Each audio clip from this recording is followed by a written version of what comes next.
Bet problēma ar šo te kursu sanāca tāda, ka tā iekšējā devalvācija nenostrādāja tādā veidā, kā bija iedomājušies. Un pie mums cenu līmenis īsti nekrīt. Viņš nekrīt tādēļ, ka, lai gan daudzi mazie uzņēmumi samazina cenas, daudz lieli, piemēram, palielina. Un, mēs redzam naftas un degvielas cenas, kā kāpja. Mēs redzam, piemēram, Rīgas satiksme kādā veidā palielina savas biļešu cenas un tā. Un tas nozīmē to, ka, ja cenas nekrītās kopumā ekonomikā, bet ekonomikā paliek mazāk naudas, tad mazākam naudas daudzumam dzenājot pie nemainīgām cenām ekonomiskās preces, vienkārši ekonomika samazinās caur to, ka mēs atlaižam cilvēkus, ja palielinam bezdarbu.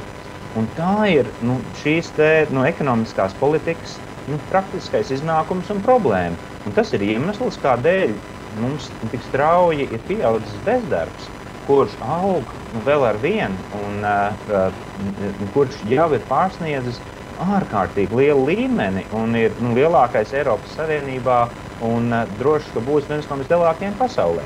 Un tur neko nevar izdarīt, bezdarbs palielinās tādēļ, ka tāda ir mūsu ekonomikas situācija. Bet ko tas nozīmē tai sākotnējai problēmai par bilances efektiem?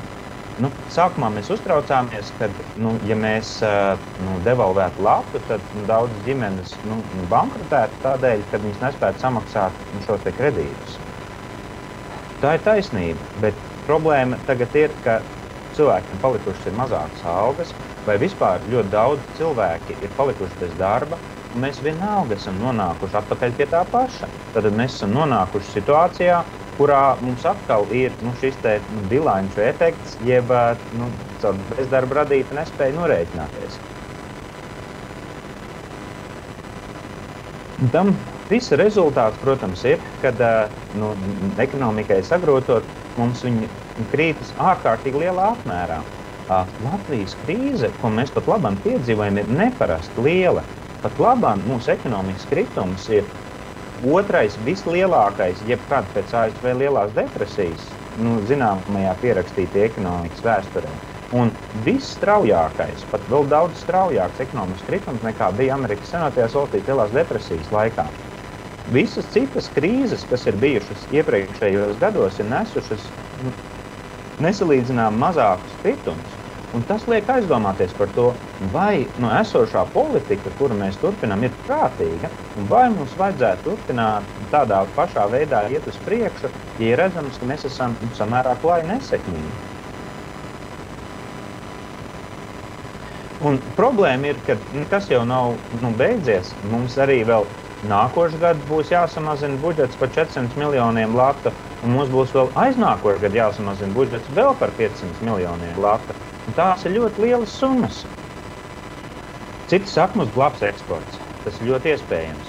Bet mēs esam zaudējuši 200,000 darba vietu kopumā.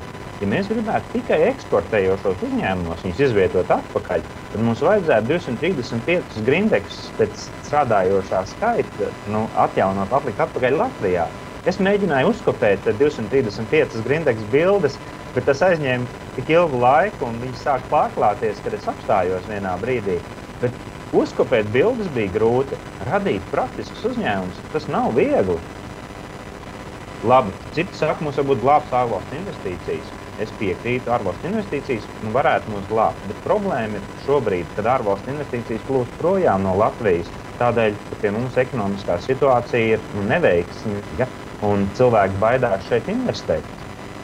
Pat pilnībā saprotams. Un ārvalstu investīcijas arī nevar būt kaut kāda maģiska nūjiņa, kas visus izglābs. Globāli visā pasaulē ārvalstu investīcijas dēļ ekonomiskās neskaidrības šogad ir samazinājušās 2 reizes salīdzinot ar iepriekšējiem gadiem.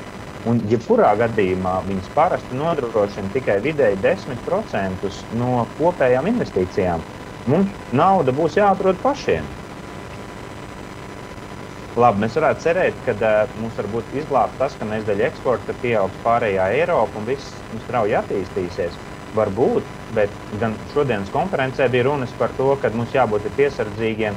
Gan nesen bija publicēta tabula, kur bija aprēķināts, ka dēļ tā, ka arī pārējās Eiropas valstis šobrīd ļoti intensīvi taisa parādus, lai mīkstinātu krīzi, viņiem tā nauda būs jādod. Tas nozīmē, ka diezgan drīz jau viņiem nāksies veidot budžets ar pārpalikumu, kas nozīmē, ka viņiem arī pieprasījums kritīsies un ekonomikas neaugs strauji. Mēs varētu, tā kā Latvija, daudzi saka, mēs varētu ieviest eiro 2014. gadā, un tas mums dod stabilitāti. Bet ir vairākas problēmas arī ar šo plānu.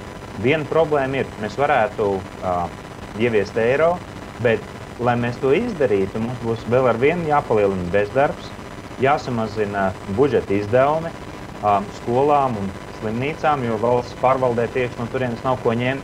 Tas radīs protestus un tā, vai mēs to varēsim izturēt līdz 2014. gadam, kas ir ļoti ilgs laika periods.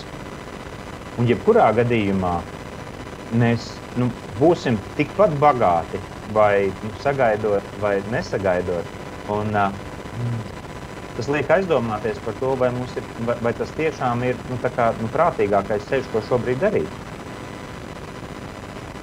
Daudzi, man citreiz liekas, ka tā diskusija par eiro un to, ka eiro mums kaut kādā veidā atnesīs pēkšņi izaugsmi, ir tāda tā kā Gatis Kokins labi teica kargo kults.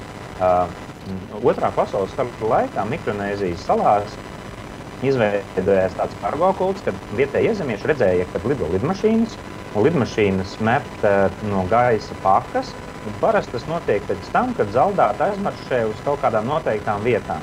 Un tad viņi saprata, ka pastāv likumsakarība ar to, ka zaldāti aizmaršē un krīt pakas no debesīm. Viņi arī sāka maršēt ar domu, ka arī viņiem kritīs pakas. Viņi izveidoja tādu tā kā kultu, reliģiju, kas ticēja, ka, ja tu skaisti maršēs, tad no debesīm kritīs pakas. Un citreiz liekas, ka tā diskusija par eiro ieviešanu arī ir tāda pati. Un man nepaliek atbildēt jautājumu, piemēram, kā mēs izbēgsim Grieķijas, vai, piemēram, kā mēs izbēgsim Spānijas likteni, kuras esmu šobrīd. Spānija, gribētu atgādināt, no 2007. gadam turēja budžetu ar pārpalikumu. Pilnībā iekļāvās Māstrihtas kritērijos. Un vienalga viņa nokļuvusi ļoti sarežģīta ekonomiskā situācijā ar bezdarbu, kas tuvojas Latvijas bezdarbam, jo viņiem nav savas monetārās politikas. Tie jautājumi ir tik vienkārši. Mēs varētu devalvēt, par ko ir bijis daudz runas, un es zinu, ka, piemēram, arī es esmu par to runājis, bet arī devalvācijai ir vairākas problēmas.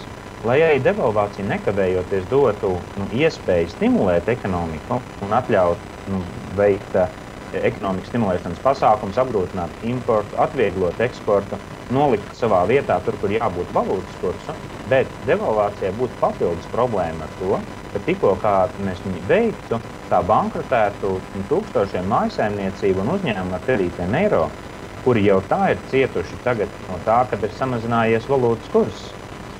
Devalvācija arī viena pati nav nekāda panacēja, kas pēkšņi visu varētu atrisināt. Viņi var novest gan pie ilgstošas inflācijas, gan pie nestabilitātes. Līdz ar to Latvijai ir, tā kā varētu teikt, vairākas izvēles iespējas, un mums ir jādomā, ko mēs darām. Neviena no izejām nav tāda ideāla. Mēs varam mēģināt saglabāt esošo kursu un censties ieviest eiro 2014. gadā. Bet tas ir ļoti garš un grūts ceļš. Mums ir līdz ar to priekšā bezdarbs. Mēs neko nevarēsim izdarīt ar to bezdarbu, kas ir tagad. Bezdarbs vēl pieaugs tādēļ, ka mums būs jāsamazina budžets nākošajā un aiznākošajā gadā. Cik daudz cilvēku aizbrauks projām no Latvijas, piemēram, kā mēs viņus atgriezīsim pēc tam atpakaļ, ļoti sarežģīti jautājumi.